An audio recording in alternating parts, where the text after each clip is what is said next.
welcome back to the Up and Running Pod.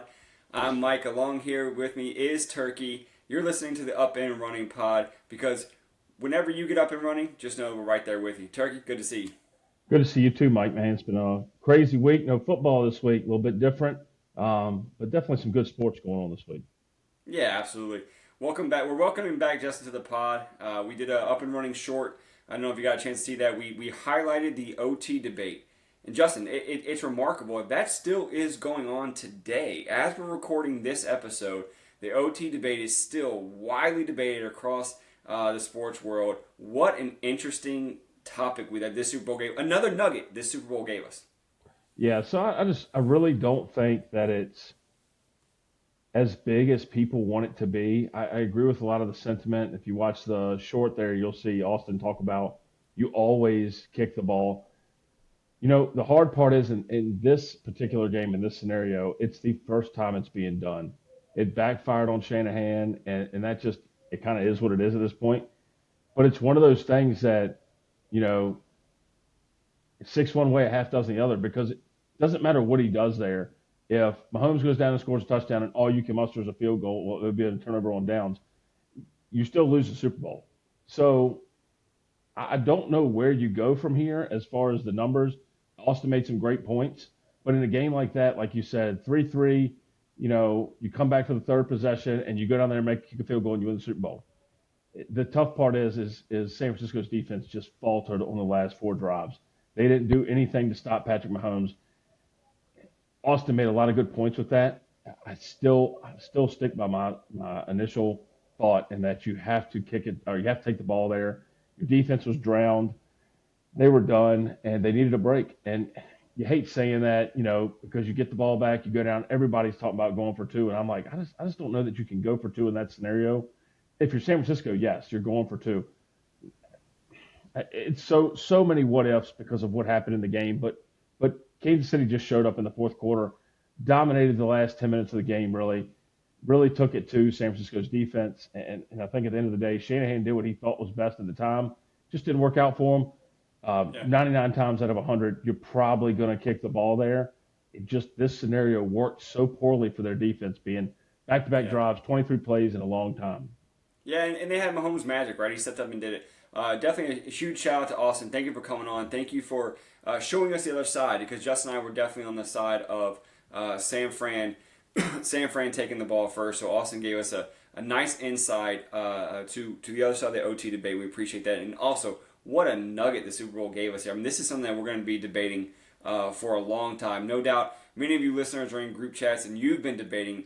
If you're interested in telling us, please, we'd love to hear from you. We have a poll up on X. There's a poll on Spotify if that's where you find your podcast. And wherever you find it, you can always drop us a line on X. We're at Up and Running Pod. Appreciate you listening. Wherever it is on Apple, Spotify, YouTube, appreciate you coming on. So, Justin, we talked about the Super Bowl's over. NFL's done. We're going to get into a lot more of the sports. And one of the biggest things happened is shout out to Caitlin Clark breaking the all-time scoring record in women's basketball. So, time for the turkey stats. Let's bring in some turkey stats here, Justin. What does this mean for women's basketball? But also, with Caitlin Clark breaking this record, what are some of the numbers? What does she have left to go? And Justin, is she considered great? Because we're definitely going to touch on that because there's someone out there that doesn't think she's great yet. Look, you know, just the first answer, is she great? She's got 3,569 points in NCAA in 4 seasons. Hey, Cheryl Swoops, just in case you can't count, that's 1, 2, 3, 4. No, it's not 5. And no, she doesn't average 40 shots a game. So remove yourself from the conversation, ignorant. Now, to say that, I'm going to say this. Cheryl Swoops did come out and apologize for her Good. horrible comments. And I really appreciate that because she didn't know. She actually reached out to Caitlin Clark, and that's great. But here's the deal. The lady that said it, Kelsey Plum, plays in the WNBA now. She played for Washington. 35-27 was her number. She has already surpassed it, okay? Already surpassed it by 42. Okay, so she's going to own the women's record for years. There's nobody that's going to come through, have this streak she's had. You know, one thing I'll say, she plays in the weak Big Ten. I know there's been a lot of Maddie B love going on, but she's got the record. She'll hold on to it for years. I don't see anybody coming this close. And I know she's quick. This isn't like a big gap in years here for this. But there's a record that stood a long time. Pete Maravich is at 36.67 in the NCAA for points. She is only 98 points away from getting him. She's going to eclipse that this season. Okay, unless they get knocked out in the first game of their conference tournament and knocked out in the first game of the NCAA tournament, she's going to hold the all-time scoring record, men or women's, at the end of this season here. So, hey, listen. Well, I think she even also had over 40 points in the game she broke the record. 49. 49 and took a half-court three-pointer. She's unreal. Right. Yeah, unreal player. The tickets to go to a Maryland game are $30 to go see the men play. Caitlin Clark showed up, and they were selling for $300 plus. Wow. I mean, she is. Listen, she's moving. They got rid of college football video games. They got rid of the college basketball video game. If they brought it back, she'd be on the cover. There's not even anybody even close. There's not even a man even close.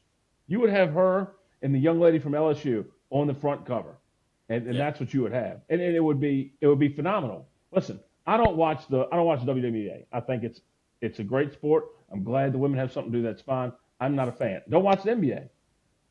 But I watch women's college basketball to see some of the stars they've had come out in recent years. Don't get me wrong, they've had stars for a long time, but there's a whole lot more going on in the women's game than it is the men's game right now.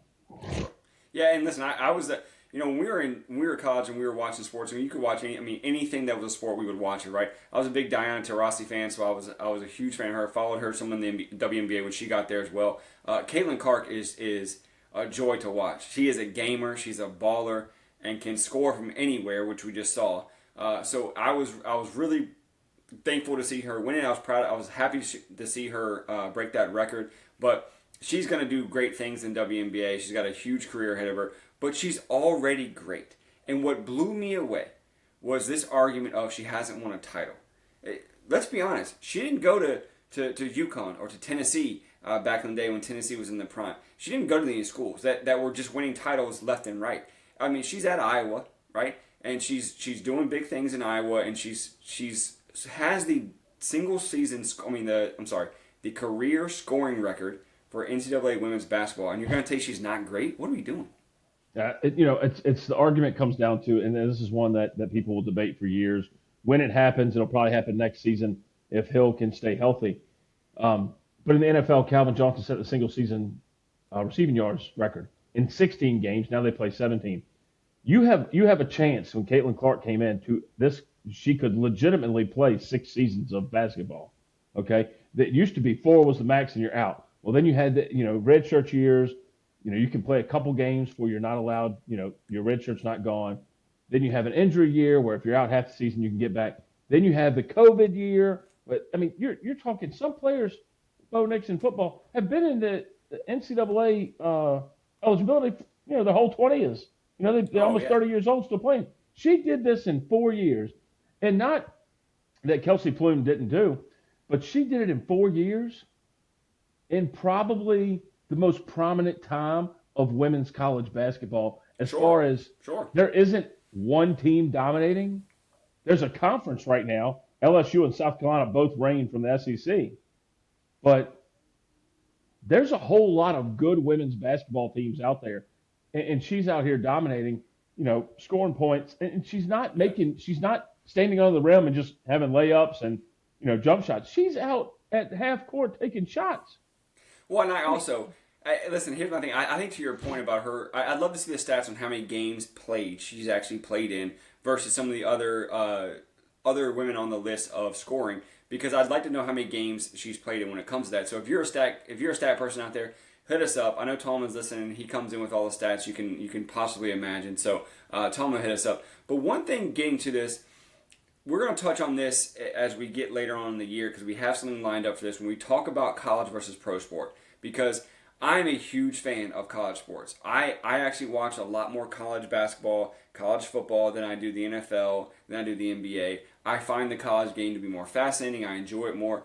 But at the same time, the biggest difference to me is, and we'll get into this later on, but as a teaser, college is you're not guaranteed to play all 4 years. A lot of coaches still won't play freshmen. They just have a rule against it, or they just don't want to start a freshman or whatever it may be. And in the NFL, NBA, and in the professional leagues, you can play 8, 9, 10, 11 years. You're building a career. You're also getting older. You're getting more mature. You're developing your talent still. You're not still a young 18, 19, 20-year-old kid, honestly. And now you're a grown adult playing. And so sometimes we forget that. We watch these college athletes on TV and we forget that they're 20 years old. They're 19. They're 21 maybe. That's it. And so they're still maturing and getting better. But in college, you only get those 4 years. And you sometimes don't even play all 4 years either. So what she's done has been remarkable. I cannot believe there's someone out there who says she's not great just because she didn't win a title. This is not the same as pros where you have 8, 9, 10-year careers where you have more opportunities to win a title and where it is more important to win a title versus the college game where it's not as important in the pros, in my opinion. Well, and I think to your point there, I mean, you look at how many folks have gone through the University of Alabama since Saban was there. Oh boy, Okay? Here we go. What's that? 11 minutes in, roll tide. This is the first team in the history that hasn't won a national title. Does that make some of those players when they're not great? Like I hate that argument because I'm a Dolphins fan, so I got to deal with it with Dan Marino all the time, right? But the argument that Jay Williams is posting to be great or said to be great, you need to win titles, and I'm like, yeah, you can be great without a title. You cannot be the greatest without a title, right? And there's a big difference there. Agreed. He did make a point. He's like, we're knighting these folks is great all the time. And I'm like, well, hold on, because Caitlin Clark's doing something that isn't done regularly, right? She's done it in 13 less games than Kelsey Plum did, and still has time to go. But you're taking away from an accomplishment and what she's done in the women's game, but yet you didn't offer. There was no counter argument to it of who do you think is great in the game today? Sure. Right? Angel Reese is great. Okay, not on the same level as Caitlin Clark. Of course not. So there's no argument there. They're the two best players in the league right now. And again, this goes back to my. I don't want to say hate. I really don't want to say that. This comes back to my upsetness. Let's make up a word here. With commentators that weren't great themselves, the Johnny Millers of the world, the Jay Williams of the world. I mean, Jay Williams decided to get on a bike and ruin his NBA career. Brandon Chamblee. Brandel Chamblee, and I mean, just those three gentlemen right there, they might be great people. When they get a mic in front of them, they are complete morons. I mean, Brandel Chamblee wants to bring up a math test at the Masters. Yeah, Johnny Miller had a couple good rounds in majors. Okay, great. But you're down talking players to make a point, and you think as former players, and Chamblee didn't play that much, but he played enough to be a former player. Respect the game and respect what you're seeing right now. Oh, sure. It's no different than the Patrick Mahomes debate. No, he's not Brady yet, okay? And that's fine. But you're putting pressure on a kid that's been in the league 6 years. He's got 3 titles and 4 Super Bowl appearances. Well, just also respect the fact that she's gone out there and put up those points. I mean, that's not easy to do. Scoring buckets is scoring buckets, like you said. It wasn't getting layups. She's out there dropping 49 on people, dropping a lot more. I know her single season career high is a lot more than 49, but she's had massive game after massive game after massive game, year after year.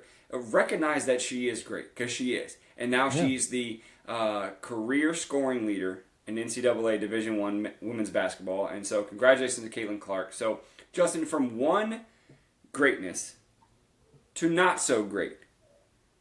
Yeah. NBA All-Star Weekend was this past weekend, and I can tell you, it was awful. And truth be told, I used to get so excited about the three-point contest, about the dunk contest.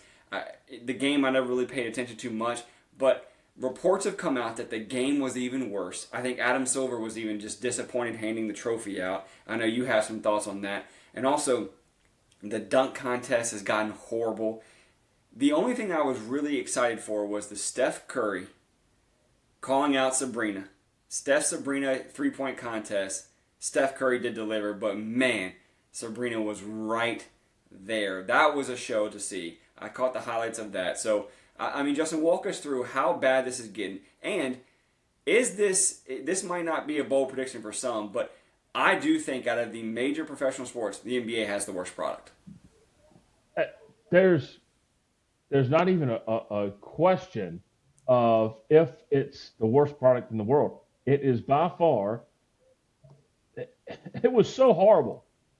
I mean, I mean, it was I like just over 300 points I think scored in the game, and at the same time, no one plays defense in the regular season. Here's the thing that I got so frustrated with was you have an All-Star game of a league that they take days off, rest days all the time. The stars don't even play during the regular season, and now you're telling me you're going to get all the stars together and they're all going to play hard. They're all going to actually play for a game that matters, quote unquote. And my thing is they're not. They're not out there playing for anything. It's a showboat contest. It's put up 300 points. No one wants to see that. And obviously the commissioner was disappointed. Everybody I've talked to didn't like the game. The game has become meaningless because, again, if you're taking 20 games off in an 82-game season, who actually in their right mind thinks you're going to play in the All-Star game well? yeah. So look, they named LeBron the MVP. I don't care what he did. He can barely play for his own team more than 20 minutes now, and we're just going to name the MVP of the All Star game. You know, it means nothing to the players. I think they get a little extra check if they win, but do what the NHL did. Change something up. Make it valid. The dunk contest has been won 2 years in a row by a guy that doesn't play in the NBA. Agreed. McClung doesn't play in the NBA, nor has he ever really played in the NBA. And yet he's winning the dunk contest. You know, when we were younger and they had the and one basketball series, bring that. Bring those guys, have them have a dribbling skills thing, just dap them up, whatever. But stop calling it all stars. Do it world versus Americans. Sure. Do, you know, Make and one something up. basketballers. Do the globe, just something. But these guys, they don't Or don't care. have it. Or just They don't just have don't the have game. it. Do what Just the don't have the NFL's game. doing. There's Just no have game. They skills. play flag football and do skills competitions. Yeah, just But do this, skills competitions. Just do the celebrity game. Bring back the actual skills competition where point guards went through it. Bring back a lot of those things. I remember Jason Kidd doing that. Bring back some of that kind of stuff because when the stars stopped competing in the dunk contest, when you didn't have the Vince Carters, Kobe, when all of them left, when they stopped doing the dunk contest, when Jordan, I mean, we talk about some of the greatest of all time have participated in the dunk contest. And then you got to this new age star that no one wanted to do it for what? You're so terrified you're going to get hurt. Give me a break. I mean, I just couldn't understand that. It's for the fans because without the fans, that league doesn't exist, and that goes across all sports. Without the fans, these leagues don't exist, and right. so it's just so frustrating to me to see that. And honestly, it's been a bad product for a while. It's continually getting worse. They do have to do something to salvage even diehard fans they're starting to give up a little bit on the NBA. And to close it out, the bottom line is this: they were 3 points away from scoring 400 points in an All-Star game. Do we even know what defense is anymore? My biggest thing about the NBA is that they need to get back to basketball. They've got to stop pretending that they have great basketball when you've got five guys that can play the game and you have the rest of the league. And to be quite honest, I'm sick of the LeBron show. I'm sick of the Lakers. Milwaukee Bucks, another terribly run organization. And the Lakers are a different handle there. But Milwaukee's supposed to be a top tier team right now. Boston's doing its thing in Massachusetts. Boston's doing its thing right now. But like Dallas, with Doncic down there, I mean, he is someone to feast your eyes on if you want to know how to play basketball. Besides the fact that he eats like me, I mean, he's out there killing it, and he's chubby. And you look at I'm what so rooting for Denver did last year. Call a travel NBA once in a while. A travel? They don't know what that is. I mean, goodness, every time they travel, they got to take a day off. They need rest, much less call it in a game. Coach, I got to go down. I just got called for traveling. That's too much for me. I mean, that nothing is like what it was. They always want to have the GOAT debates, and we're going to do a little bit of that this summer, but they want to talk about the GOAT debates. There is no debate. There's not even a close debate. You can't sit out 15, 20, 30 games a season, which, by the way, back to the money point, Joel Embiid will not be making MVP or any type of first teams. He's going to miss his time because of meniscus, I believe. So, but at the end of the day, the NBA is just horrible. I'll be honest with you, though. I'll tell you, I do watch generally the conference finals, especially if, my son, he's a Golden State fan, or if Boston makes it, I'll watch it and check the finals out because generally you see a lot better basketball. But man, it's so bad. You hate seeing this because it really Yeah. is a fun sport to watch, but without the defense, it's pointless for me. How about Mason being a West Coast fan? I mean Niners and Golden State. Shout out to Mason. Appreciate Niners, the Golden insights. State, and San Francisco, man. I mean, Look at that, man. We like that. squirrels, all about the squirrels. Good to see. I appreciate that. And also for those listeners, you followed us a couple episodes ago when Justin brought up this NBA point about Joel Embiid. So there's the turkey stats for you. We promise you they're coming. There's going to be some hashtag do betters from me and always the hashtag turkey stats from Turkey. So we appreciate that. So Justin, we're getting off the NBA and getting into the golf world. Speaking of West Coast, we're out there on the West Coast, out in California, the Genesis Invitational. We were so excited to have the Big Cat back. Tiger Woods was playing.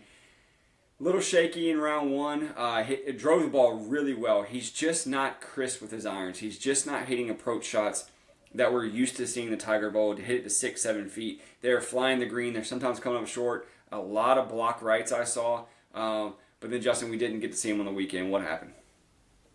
In-N-Out Burger poisoned him. I mean, look, I want the man to come back and be healthy and play good golf again. I want him to show these young folks what he can do. But it's at the point now where it's just always something, and it's you can't count him out. I'm never going to count him out. It is Tiger. Never. I mean, Yeah. all the surgeries and everything. He has won a major in the last 5 years, so you really can't count him out. But his back was spasming on the last three on Thursday. He shanks one. He comes back on Friday, and he's stretching a lot, getting to five. He's really stretching, and then he got sick or whatever. And he's not the only one. Cantley and Spieth both had some issues, but about Tiger right now, I just there's a lot of things coming up that he has a chance to do. You got the Players coming up, which I assume would be another tournament he'd play in. You've got the Arnold Palmer That's what coming all up. signs are. All signs are pointing to him playing the Players. Well, you've got the Arnold Palmer coming up the week before. Then you have the Honda, which is either next week or 2 weeks from this past weekend. Is that enough separation time for him to get two tournaments in or just one? I'm not sure. I know he's going to play the Players. He's going to try and play the Players, I would assume. And I hope he does. I hope he does well. Right now, I'm excited for him to be back on the course and play 72 holes. I will be more excited when he is competing because right now, I don't care what he says, he is not competing. He is far from competing at the level at the level that he wants to compete at. Sure. If you notice though, Tiger has not played well with the back in any type of cold weather, and it was cold out in California. You had the sweaters on; everybody else was kind of wearing it as well. So the problem is that if it's cold out there, he's not going to do well. Tiger needs to look like Usher at the Super Bowl halftime show. He needs to be pouring sweat, changing shirts in the between nines, and then he goes out there and he's gonna play well and dominate. I'm still believing Tiger gets one. He gets a win this year. I do think Tiger plays well, but I did post a little bit early on X about Tiger going out and looked like a back. I was soon corrected when it came out with the reports that it was some type of flu-like symptoms. We don't know if it's food poisoning. In-N-Out's going to take a bath on this, though. I think In-N-Out's going to take a huge beating from this. But looked like flu-like symptoms. You brought some other people. Spieth we're going to get into in a second, but Cantlay also with the lead, 5-shot lead heading into the weekend. And then they said he ran like 100-some fever on Sunday, played like trash on Sunday as well. So something must have been going around the clubhouse, or everyone got food poisoning. Look, the bottom line is with Cantlay, that's how you determine what greatness is. And he ain't got it. He ain't got nothing. 100-degree temperature, take your no-hat wearing rear end and get on out of here because you ain't winning any tournaments because you had a little fever either. Get out of here, man. That is just sickening. Go crap your pants. take some Advil, drink a Coca-Cola, smoke a cigarette, John Daly it up, and you'll be fine. This fool said, I didn't feel good. Okay, play. Michael Jordan, flu game. Really was food poisoning. Tiger Woods, 2008 U.S. Open, won on a broken leg. And what else do you need? Brett Favre's daddy dies. He goes out and wins the game, throws 4 touchdowns. Cantley. Yeah. I don't feel good. My tummy hurts. Greatness definitely shows Dunks up. it No, off. I agree. Dunks it off. Dunks it off to a guy that was 6 strokes behind him. Come on. Well, before that, shout out to Matsuyama, who shot 9 under 62 on a Sunday. Incredible round. 9 birdies, 9 pars. No blemishes on the scorecard there. Comes back from 6 shots and blitzes the field. And also, when it got down to 14 and 15, he hit 2 approach shots within 6 inches on one and 8 inches on the other. So a combined total of 6 inches and 8 inches. So a combined total there, 14 inches, is what he put 2 approach shots to. In that same time, people faltered, hit a bunch of tee balls in the woods, hit them in the bunker on the right, on the dogleg right hole. I think it's on 15. And so they had a lot of bad swings coming down the stretch. Just people crumbled, couldn't do it. It was good to see Willie Z back in contention, but still couldn't do it as well. Cantley and Schauffele. Really, this has kind of been one of their issues. Is like these big events. Cantley and Schauffele struggle on Sunday. They don't play Sunday rounds particularly well. And so they've struggled. And another reason why neither one of them has won a major either. They're both struggling mightily on Sunday. Matsuyama had 14 inches on 14 and 15. He knocks it to a foot on 16 to make birdie. The dude was on fire. I mean, listen, and the bad part about it is, and I love this because I do it on the course all the time. I don't do it that much anymore because I haven't hit these, but he thinks he hits a terrible shot. He's like, this sucks. Boom, hits the green, rolls on up to the pin, 12 inches away, tap in bird. I mean, the dude was on fire. A couple things about Matsuyama, and no live tournament this week, but I'm gonna bring this up because this is important. He surpasses KJ Choi with his 9th win on tour. Okay. Live means absolutely nothing to anybody when it comes to history. But don't tell me that Matsuyama hasn't had this in his bag. He got to 8 maybe 2 years ago or 3, but he has had injuries with his back. He's had other things. But when he won this, that was one of the most important things was he beat KJ Choi's number of 8 as the most wins on tour by, I believe, an Asian American. Or someone of Asian descent, because he is an Asian American. He doesn't know any English. So, listen, he also hit a big mark too. I mean, there's a storied list of people that have won at Riviera. There's a storied list of people that have won the Genesis, and that's one of the only events Tiger Woods has never won it. He's never won at Riviera, and so Matsuyama does join a pretty elite class. There's a lot of history there at Riviera as well. So shout out to Matsuyama. And I know Turkey's got some more Turkey stats when it comes to this round. But touching on another few things about Cantlay, just struggling. He's got Tiger's old caddy, Joey LaCava, on the bag.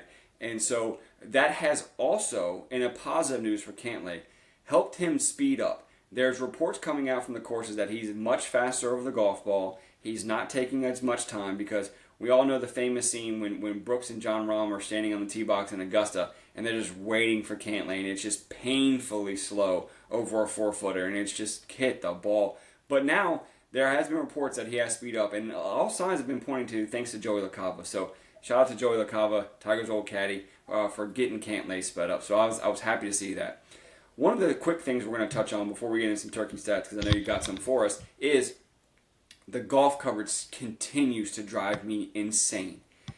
And again, if the tour with all of this money coming into it from this Fenway Sports Group or the Strategic Sports Group now led by Fenway Sports Group and the Red Sox owner John Henry, if that money comes in and they start putting out a premium package to watch every shot, I will probably buy it. I probably will. I'll probably subscribe to that because I cannot stand how many commercials we watch down the stretch. I can't stand that Riviera's famous hole, the 10th hole, they didn't show one of the tee balls in the last 4 or 5 groups. And I get the guy wasn't playing well. I'm pretty sure it's Matsuyama's partner that they didn't show. But again, it's the most exciting hole on the golf course. It's It's a featured hole every year. Show the tee balls. It's a 289-yard par four that gives people fits, double bogeys galore in this tournament. Show the tee balls. Show the golf. I don't know how many times I've seen on X people are just going off that show the golf. Diehard golf fans are screaming for it. I can't stand to watch. I'm a huge Jeter fan, but I can't stand to watch the Wagoneer commercial 1,000 times or the same commercial they rinse and repeat. The live looking when they're just showing the golf on there, but it's never a golf shot. It's somebody else walking around reading a green. Yeah. Show the golf shots. It's driving me nuts. Yeah, so you're right. It's pretty bad what they're doing. The worst part about it is Liv has unlimited money, right? Sure. They're on the CW. That place sucks. It's not even a good TV channel outside of this. Although they did have Gotham at one time, which is a good Batman show. But what's bad about it is all I'm requiring tours to do, which Liv does this because they show everything, is if the PGA Tour would please just take the top 10, just the top 10, and show all of their shots. And then when you have a shot where somebody has an ace, an albatross, or an eagle attempt, you show those, right, of the players in the back 40. But the top 10, we need to see everything they're doing. Sure. I can remember as a kid. Yeah, show it in contention. I remember as a kid watching golf with my dad. And you'd be watching, you couldn't watch the Open Championship live because didn't have that technology at the time. You could in some places, but for the most part, everybody watched it on delay in the morning, sometime around 12 or 1 o'clock. But you would see in other tournaments, because that was always delayed, but you see in other tournaments, you'd have live at the bottom of the screen next to the TV emblem, live, CBS, live, Fox, whatever it is. And then you wouldn't. Like, you would see not live shots. Like, yes, shots happen at the same time. Replay the ones that don't. Sure. Or that do. Replay the ones that are good. And what kills me is when you have somebody on fire like Matsuyama, or you have Luke List who's doing well. He shot up the leaderboard Sunday too. Yeah, he was. You want to see those guys. I don't want to see Cantling and Shoffley sucking all day. I don't care about them anymore. Show me the guys that will take it over. And you know what's funny about all of this is that the NBA had a dunk contest Saturday night and didn't show one of the dunks. Yeah. That's horrible. Horrible. I don't understand it. Yeah. And they're owned by the same group that owns CBS. Horrible. Oh, it's And CBS does a lot of golf. NBC does too. And there was a golf channel, but CBS does a lot of golf. And I'm telling you right now, the PGA Tour needed money. They called the biggest crooks in the business in Fenway because let me tell you something. They have run down everything they own. And what they have basically done is said, okay, we're going to pay the players at the cost of the fan because we'll never see golf anymore. Golf is done. We're never going to see any more golf. I'm hoping that the last hour of the Masters is still commercial free, or at least the last 58 minutes they show a commercial within the first 2 minutes, whatever. That's fine, but it better be commercial free. I mean, at least the last hour, because if you're showing live look-ins and commercials and we miss a tee-ball on 16, we miss a tee-ball on 14 or 15, I'm gonna lose my mind. It's so frustrating to me. So backing up something you said too about your dad, I gotta shout out Mr. Hare, Barry Hare. Thank you so much. I'm doing my best to keep this son of yours on the rails here and let this thing get wild. But shout out to Barry Hare, legend in his own right, an incredible pool player for those that don't know. So shout out to Barry Hare there. So, but again, Justin, with the golf, the golf coverage has gotten horrible. I know I highlighted a big portion of it during this year's Ryder Cup. It drove me crazy. I've talked about it, no doubt, less than 20 times in the group chat. It just drives me insane when we're not showing the golf. The commercials are getting outrageous. And now, like I said, it's bleeding over to the NBA. If you have a dunk contest, you're not showing one of the dunks. What are you doing? Show it on a tape delay. You don't have to show it live. That's fine. Show the dunk, though. This is crazy. I tried to watch that dunk, and I was like, they're showing some analytics crap. I'm like, nobody cares about that. Like, show the dunk. It's insane. Yeah, it's insane. Producers got to get better when it comes to that.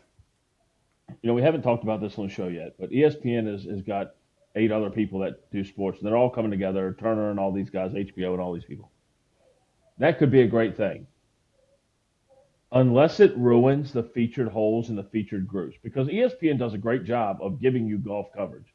It does, absolutely. The issue with that is you need to do more of don't necessarily have a featured group on Saturday and Sunday have in contention. That's what I would like to see. Okay, Give me that's a good two idea. two options for in contention, Yeah, that's a right? great idea. Um, Well, and I because also don't understand why you can't. They cut the live main feed. They do featured holes and a featured group, but they'll cut the main feed when it comes on CBS or someone else.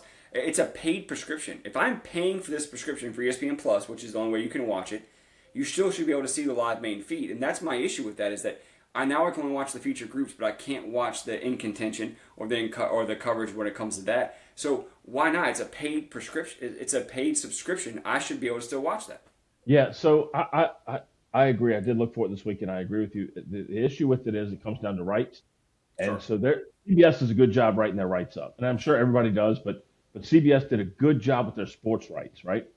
This new conglomerate that they're forming I think, is going to fix all of that for us. And ESPN's rights might go up to $35 a month, and Disney and Hulu are like, well, what the crap? But it's going to be worth it if you can get into everything. They have to have the fans, but like everybody is finding out in this world, and I had a friend of mine tell me years ago, he used to work with NASCAR. He said, look, nobody cares about you coming to the race. The tracks make that money, but Sure. NASCAR makes the TV money. Correct. Correct. And so if there's no TV money, there's no sport. It doesn't matter if we show up or not. They got to sell the ads. And when you sell out for $3 billion, 1.5 to start, 1.5 later, somebody's got to pay these bills. Sure. And it's not coming They're a from, for-profit group now. there is uh, nothing that states how much these ticket guys make. I haven't been able to find. I'm sure it's out there, but nothing that the ticket sales of these tournaments make. How much does the golf course get? How much does the PGA Tour get? But I can tell you, if the Super Bowl's getting $8 million for a commercial in the middle of the game, you're probably getting We already know. $250,000 a commercial in golf. Sure. No, we already know the PGA Tour is losing money. When they increase the purses due to live, and they're paying out, I think this past weekend was $20 million purse, $4 million to the winner. They're losing money. They're losing money from the TVs, they're losing money from sponsors and deals. They're losing money when it comes to this, and so they needed that. That's why they needed a $1.5 billion infusion shot in the arm that they got. So the PGA Tour system had been broken. It's still broken, and again, we've talked about it with leadership. Jay Monahan at the helm is not the answer. Yeah, and just real quick on the issues, losing money. They rode on Tiger's back. And honestly, and I hate saying this, 'cause I can't stand this guy, but Phil Mickelson's back too. Sure. Because Absolutely. without the villain, or in some people's minds, the White Knight, there's not a whole lot of TV watching going on. Because I'm sorry, there was nobody even close to Tiger Woods during this time. Sure. And Phil was the only second. There wasn't anybody else there. But them two, especially when they play together or in majors, brought the fans. They had good golf. It was a lot to see. Brought the money in, and now you're like, I need a star. Well, your star, John Rahm, he could have been a star. He's also not American, so he's not bringing in American dollars, and he went to live. Okay, so you got I Scheffler. I don't think that it has that big of an impact as you think it does. I really don't. Not in today's game. I think maybe 20 years ago, sure, but today's game, I think he's a household name. He's a huge. He has a huge following, a huge fan base here in the States, No, especially the Arizona crowd. Well, yeah, I mean that's great, but he's not American. I think to me that still matters. I don't know about you, but I generally wear red, white, and blue during the Ryder Cup. I mean, if you want to wear the blue and yellow, that's fine. But I wear red, white, and blue. Okay. I think people. But don't root for Cantlay though. I don't. I will never. Excuse me. Hold on. I'm not getting paid for the podcast. Not wearing a hat. No, I'm out. No hats.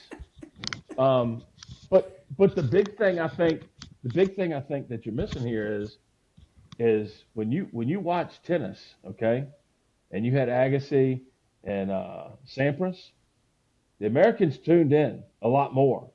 Sure.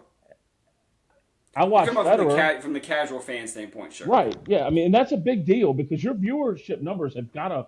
I mean, they bring it up all the time after the Super Bowl. 99 or let's just say 94 for number's sake, in case I'm wrong. But 94 out of 100 of the top shows last year were football games. Yeah, yeah. Golf That's wasn't in the that's top 100. insane. Yeah, So there wasn't one golf broadcast in the top 100. right, and it's not going to be unless you get the four majors and No, it's a Tiger or niche Phil sport. are Yeah, playing to win, right? no, it's a And niche sport. Yeah, I just you gotta think I have think casual fans. you have no stars right now, and the biggest issue is that we do this in every sport. And to Jay Williams' point, we're doing it with Caitlin Clark right now, but she's on a different level. She's on that great level, going to greatness. You try to make everybody what they are. Jordan Spieth, let's just go to Rory. Rory comes out, he could be the next Tiger Woods. Jordan Spieth, same thing. Let them be them because you put the pressure of them being somebody else, and it doesn't happen. Yeah, good point. Look at the basketball. LeBron James comes out. Kobe had the same comparison, but LeBron James was touted as this is going to be life changing, Sure. right? Once in a lifetime, which he was, but he wasn't this all being human that came out. He's a regular human being, and he didn't, lead up to his expectations. He didn't hit them, and I just think that's the problem with golf right now. There is no superstar, there is no draw. I think Liv has proponents to bring it back to the fan base at the course level. Their coverage is a lot better. Yeah, But if you could mix those two, right? Get the coverage right in the PGA Tour, have the course stuff, take the music out, but have the course stuff for the fans. You're really talking about something there. But right now the PGA Tour can't keep going like it's going because guys like no, you it and I can't. want to see the golf, and I'm just not gonna watch commercials, so I don't turn it on. I turn on the featured groups. I'll catch some shots. That's it. It's irritating the living. You know what I Yeah, mean? it's tough. The coverage is really making it hard, and again, golf's definitely fractured, and we got to find a way forward to repair that. So you brought up Jordan Spieth, and before Tallman and Austin lose their mind that we didn't bring this up yet, we saved that for last because we wanted to get in the Jordan Spieth discussion. So Justin, this past weekend, to wrap up some of the headlines from this past weekend, Jordan Spieth plays. He goes to sign a scorecard, and he signs an incorrect scorecard. He marked himself. He was marked by his playing partner again. Because keep in mind that a lot of times the playing partner is the one keeping the scorecard, and you come back and sign it. Which there's an old way of doing this, and the only person that still probably wants this is Matty B because he can't stand any type of change or can't stand any type of rules update. And I've gotten in countless arguments with this guy about any type of update to any type of sport. So what happens for those listening that don't understand this is that there is a actual pen and ink or pencil and paper scorecard where you're writing down the score, and it was incorrectly a 3, and he actually really got a 4, which made a bogey. And so in that instance, Jordan Spieth is disqualified. Now, Justin, the reports came in that he had to go to the bathroom, and we're just going to assume it's an in-and-out issue at this point because everybody was sick at this point. He's got to leave the tent quickly. He leaves the tent, and then once you leave the scoring area, if it is an incorrect scorecard, you can't make any changes, and you are disqualified. In 2024, this day and age, with all the technology, tracking the shots, shot tracer, we know how far they hit it, ball speed, etc. We're still using pencil and paper scorecards, and that's a rule. What are we doing here? Jordan Spieth's intent was never to cheat. Change his score. Let him keep playing because the man had to go to the bathroom. I can't stand this rule in golf that scoring the wrong scorecard that somebody else is keeping for me. Drives me nuts. Costs him a paycheck. It's incredible. It's the stupidest thing. Is it a rule? Absolutely. Well, then I guess he should have followed it. Doesn't mean that it still should be a rule in 2024. This is I a don't. rule in I the don't game think of it. golf. I don't think it should be a rule. I don't think it should be a rule. But Oh no! was I it mean, a if rule? it's a rule, listen, it's a rule, and he got disqualified for it. I understand it's a rule; we should follow it. I'm not. I'm never saying we shouldn't follow rules. No, what I'm saying is the rule needs to be changed. I agree. We can't go to electronic scorecard. What are we doing? There's an electronic leaderboard for all the fans and for the players when they're walking up. Usually, holes 15 or 16. There's a scoreboard there. You can see where you're doing. So if that's the case, if the pencil and ink scorecard's still the same, then you should never know what anybody is doing. Then at that point, if that's what we're going to do, this is ridiculous. Well, I think it goes back to why golf was invented. Get past the 18 shots of scotch, but I think it's one of the few games that is still an honorable game. I don't like it. I, I don't know how to change it though. I don't know how to you can't. It's not like basketball or football or baseball where, you're going to have things going on during the game outside of you hitting golf shots. I mean, you have to hit every shot. So you should know how many you hit, and hopefully you're shooting less than 75. But I again, don't play know the if there's game. another way to score it. I don't know. I don't know the answer. I think that, I mean, there obviously is another way to do it, but you can't have electronic devices on the golf course. If the goal is to prevent cheating, because like you said, it's an honorable game, it's to prevent cheating. And so my Right. thought is this: if we're trying to prevent cheating, then the best way to do that is to be accurate, to be 100% accurate. And we have a way to do that. It's called technology. We invented fire, and then we grew from that. And so now we don't have to use a stencil and with the tablets and rock and all this. We can use technology and do a digital electronic scorecard, and we can be 100% accurate. There is a absolute. We can actually have 100% accuracy in golf with scorecard keeping because everyone's watching the shot, so we know what everyone's score is going to be. Signing your own scorecard is the dumbest thing to me still. Well, I mean, you need to know what you shot. I'd still say you have to sign something. You've got to know what you shot. I will say, now here's the thing about it all. You talk about technology. In the NFL, we got instant replay, and this year was awful. Okay. In soccer, they have VAR, and every week I watch a report of how awful the VAR has been. Sure. Every sport that they've added technology to has gotten worse, except baseball. I think baseball's better. It's quick. You don't have as many manager arguments, but it is very quick how they do it. I just, man, I don't know. I don't know the options there. Um, you Bottom know, line, just golf's got to get better. There's some issues in the golf world that need to get fixed. The fracture, the scorecard, a what lot of does issues Live going do? on. What does Live do? A lot. I have no idea, but I can tell you the PGA Tour needs to fix this rule. If Liv does it or doesn't, if Liv makes them sign their own scorecard and you have to report it, they need to change their rule too. We're in 2024. We can get with the times. We can get updated. Bottom line is golf's got to get better. The coverage got to get better because the players are really good golfers. When you talk about not having a star, I don't think you have a breakaway star like Tiger Woods because everybody's really good. And so I'm not saying they're great, but I'm saying everybody's really good. And you got to be honest. There's a difference between great and good. Really good is not great. Understand that. But everybody's really good, so it's more competitive. You're not seeing Tiger blitz the field by 15, which, don't get me wrong, I was a fan to watch. But now you have a lot more competitive golf. Coming down the stretch, you had 8 guys that had a chance to win this past weekend. So shout out to Matsuyama, who pulled it off, shot 9 under 62 to win. Great Sunday. So, Absolute great Sunday. absolutely Cantley great and Sunday. Schauffele crapped themselves. One of them literally, and Matsuyama comes in for the win, surpassing KJ Choi with 9 wins. So another big thing this Sunday, Justin, I know you were looking forward to, but you actually had to wait till Monday this year was Terrible. the Daytona 500. The Daytona Yep. 500 is always on a Sunday. It got moved to Monday. Justin, talk us through a little bit about this. Set this up. Biggest race of the year. I know you're looking forward to it. How was it? Well, it was great until it wasn't. The Daytona 500 is the one race that my driver Kyle Busch hasn't won. He's won at Daytona, he just hasn't won the 500, and it's a big one. Yeah. Same stuff as always. The last 20, 30 years, really about 20. It just absolute group racing. A lot of drafting going on. If you love racing, and you love watching the ins and outs of how they do it, great race.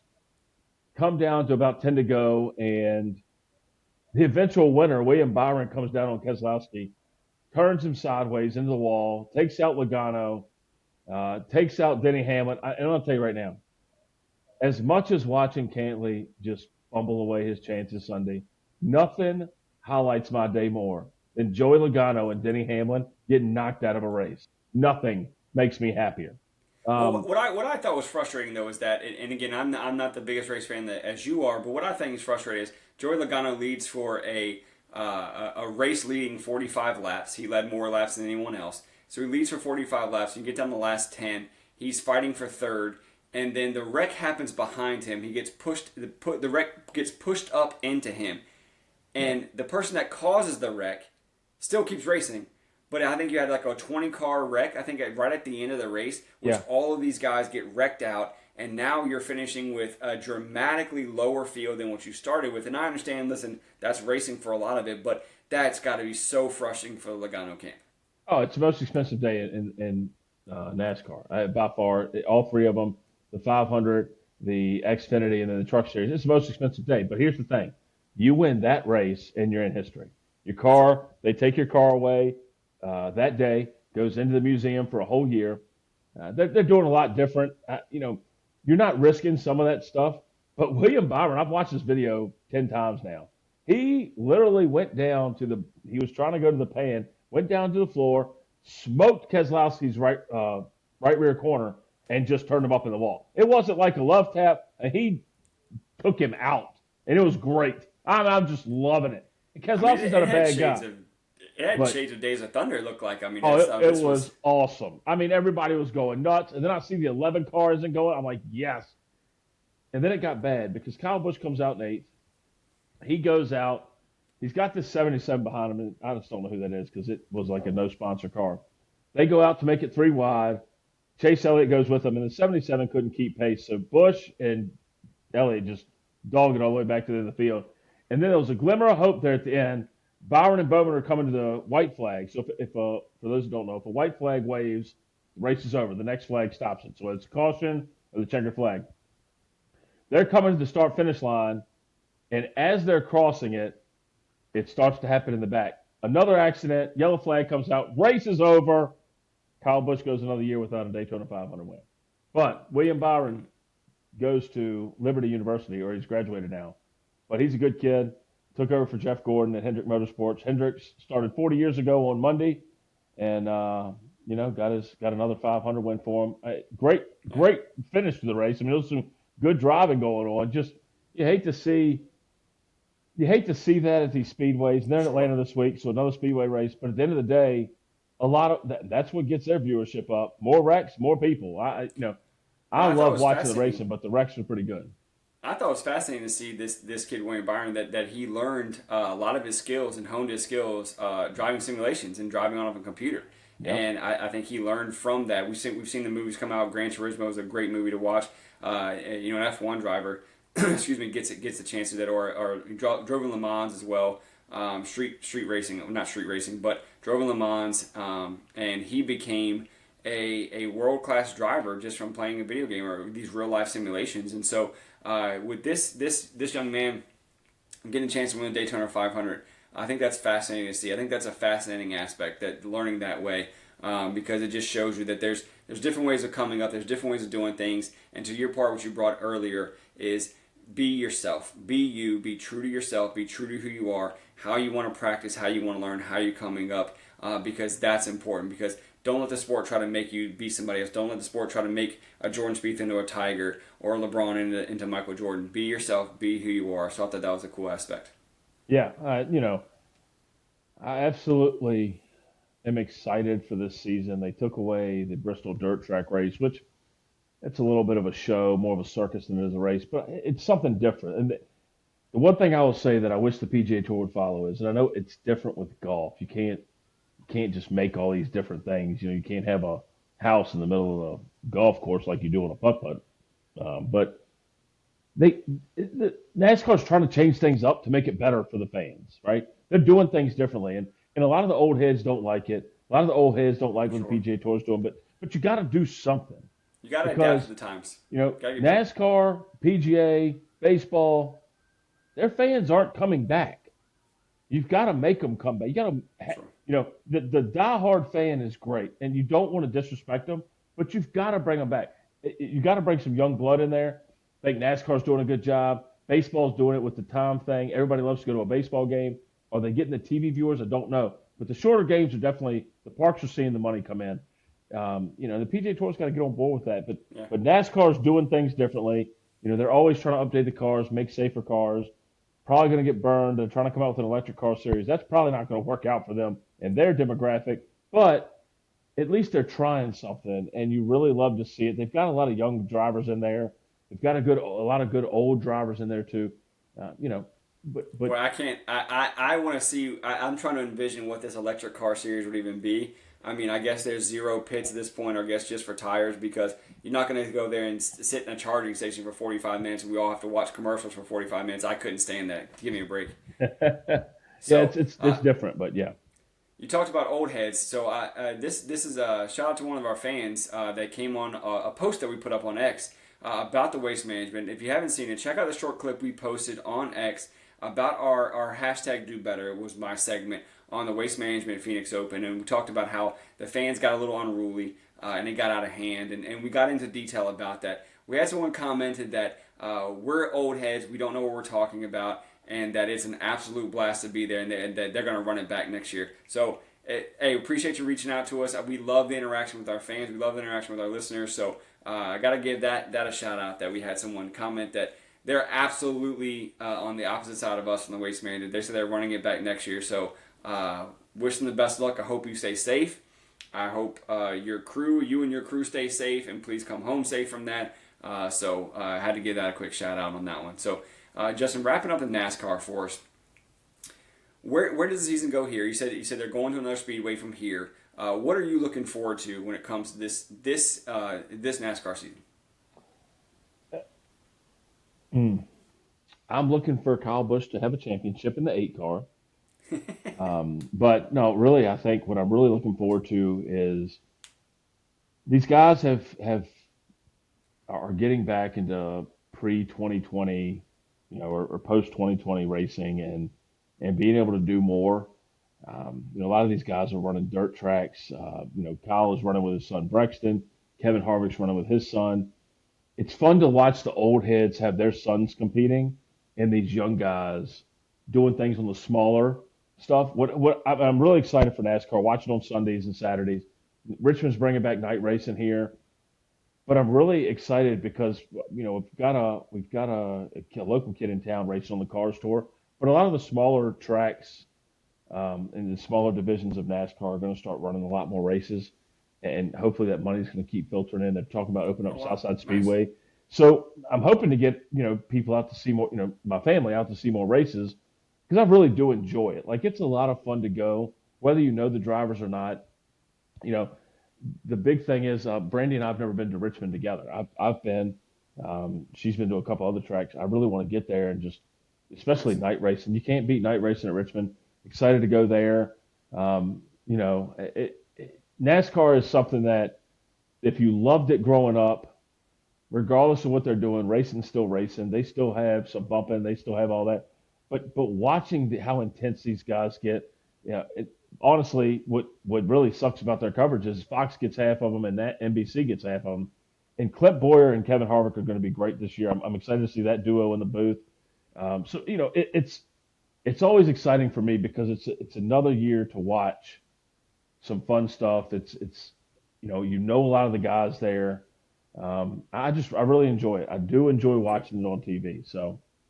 Well, good. You can hear in passionate Justin's voice, and he's a big NASCAR fan. And so, for all your NASCAR coverage, we will have you covered this season with Turkey. He's going to have a quick NASCAR segment for those fans. So we appreciate you listening. If you are a NASCAR fan, we have you covered this year. So Justin's passionate about that type of racing.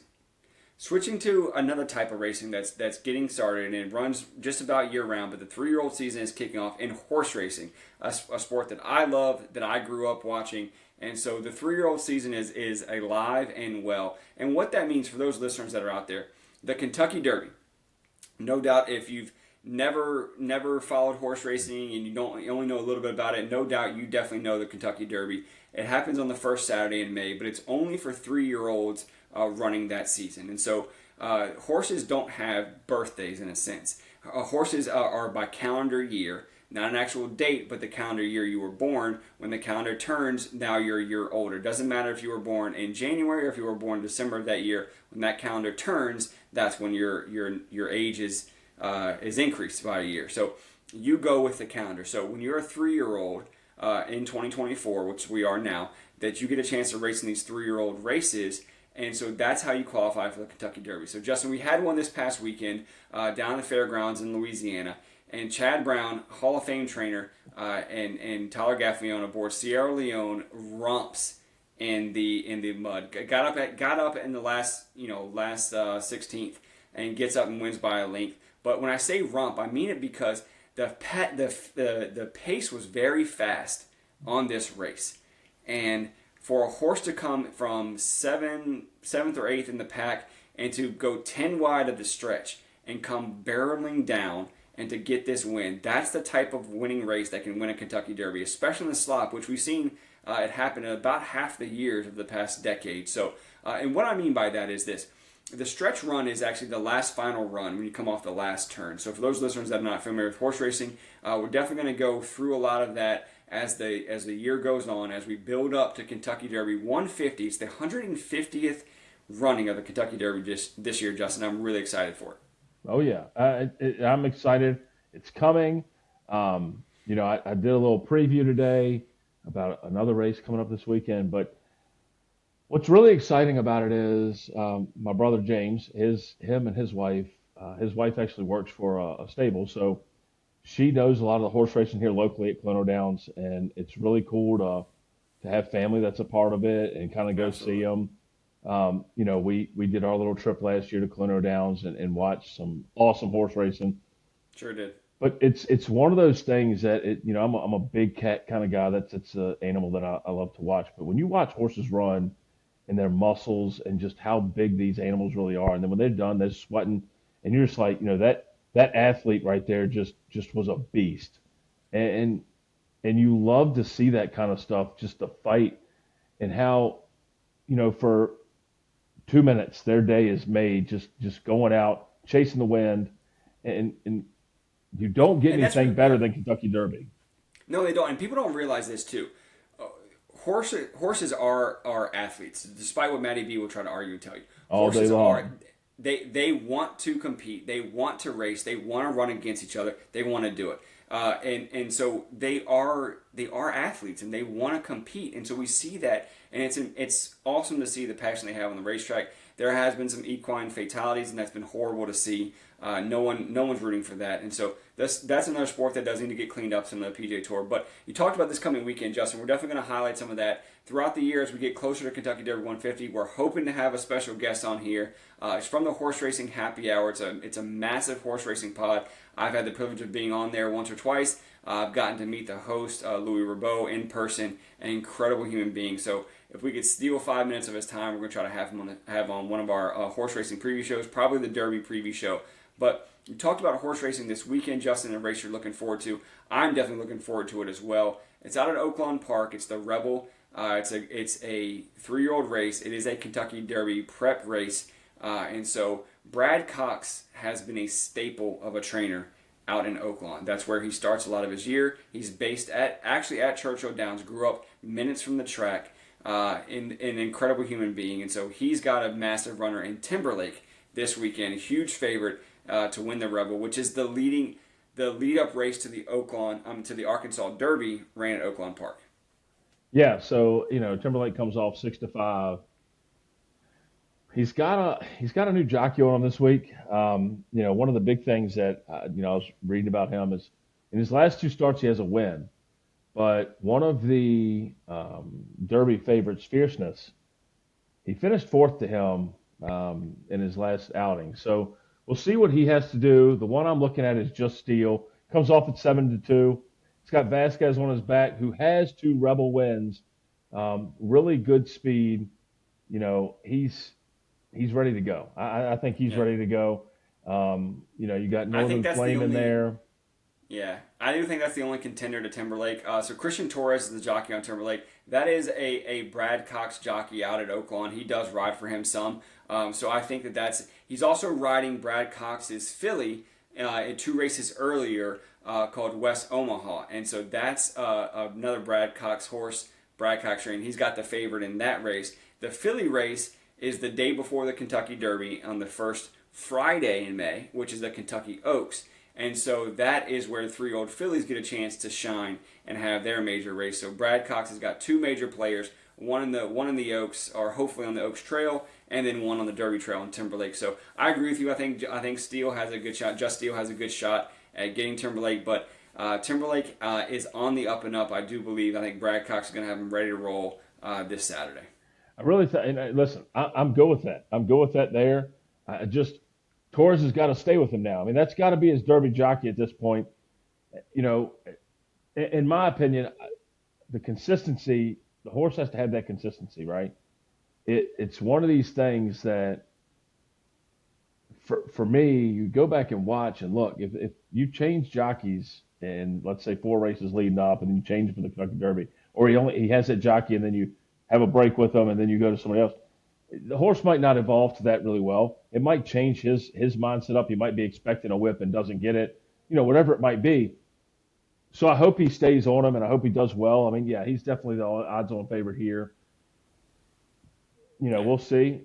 And one of the big things is it all comes down to weather. Always, You always a know, horse race. and one of these just doesn't run well in slop. Another one that doesn't is Northern Flame. He's 5-1. He's the third best odds, but he does not run in bad weather. Shouldn't be a problem this weekend. It's supposed to be sunny, but definitely with you on the Timberlake. I just think Just Steele's got it this weekend. Okay, good to Yeah, see. I'd like to Well, see what he would do. So we'll definitely bring that up on our recap show. We'll see if Justin's right, if Just Steele can pull the upset on Timberlake. So we're going to have a lot more of horse racing coverage as we lead up to Derby 150, as we lead up into the Oaks. We have major races around the country. Some of the big races you may have heard of coming: the Arkansas Derby, Santa Anita Derby, Florida Derby. These are all preps leading up to Kentucky Derby 150 that first Saturday in May. So, Justin, before we get out of here, some of the things for our listeners we have coming up. We have some big shows planned. The Super Bowl show we had was a hit. The pregame show was a hit. And some of the post recap was a great one. We had some special guests on. We're definitely going to have a lot of those guests back on the show at different aspects, different times. We're going to highlight the Players Championship coming up in March. We're going to definitely talk about Augusta. And then to get into golf's 4 majors, we're going to definitely hit on that. And then before that, we have a massive sporting event called, you might have heard about it, it's called March Madness. We're going to definitely have Austin, Matty B to talk that. We'll have Tallman back to bring in some of the stats he likes to bring. And then a new guest not many people have heard or they haven't had the privilege of hearing yet is Zach. We've got to bring Zach on because he has some of the most wild takes anyone's ever heard in sports. So when you listen to this, if you are driving, pull over because you may cause harm to yourself and how you react when Zach comes up with some of his predictions. So be careful there if you're listening to Zach come on the show. So we definitely got a lot of guests lined up. We have a lot of shows prepped and planned and ready to deliver to you. So we're so appreciative for everyone tuning in. The reviews have been coming in on Spotify, Apple, and YouTube. We've gotten a lot of interaction on X. Please keep it coming. If you're a listener, share it with someone. Share it with someone you know that you think would be interested, that you think would benefit from our insights to help them in their group chats, to help them win those arguments. So definitely a thank you to all our listeners and all the guests that we've had on before and who we have coming up. yeah, and it's exciting. I got my Red Sox hoodie on tonight. Pitchers and catchers have reported. Baseball season is right around the corner. Um, Guys, it's going to be fun coming up. This is you have a 1 month lull after the Super Bowl, but then you go into March Madness. You've got the Players, you've got Augusta, and then we just kick on right on to May. You've got the Kentucky Derby and now the PGA Championship. Baseball season will be upon us then. Really excited for those coming up. Really excited for the guests, the big shows. And then, we're going to have some shows where we just talk about, whether it's greatness or records or just different things like that, where we just, hit 4 or 5 sports, but it's about the greatest of all time, things like that. So super excited for it. Enjoy your weekend, folks. It's been nice. Yeah, we're going to definitely mix it up, like Justin said. We're definitely going to have those deep dive topics. We're going to have some where it may not be a recap of what happened in the sports world. It may be an argument that you've always had. Who's the greatest of all time?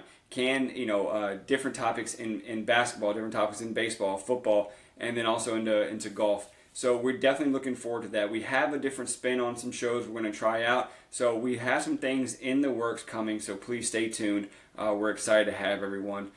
Justin, it's been an absolute honor and privilege always to do this with you. Yes, sir. This is Mike for sure saying, everybody, you can do better. Always #do better. Always be kind, be grateful, and always be humble. Justin. Yeah, man. At Bama Turk 46, if you want to come with me with an argument, roll tide, baby.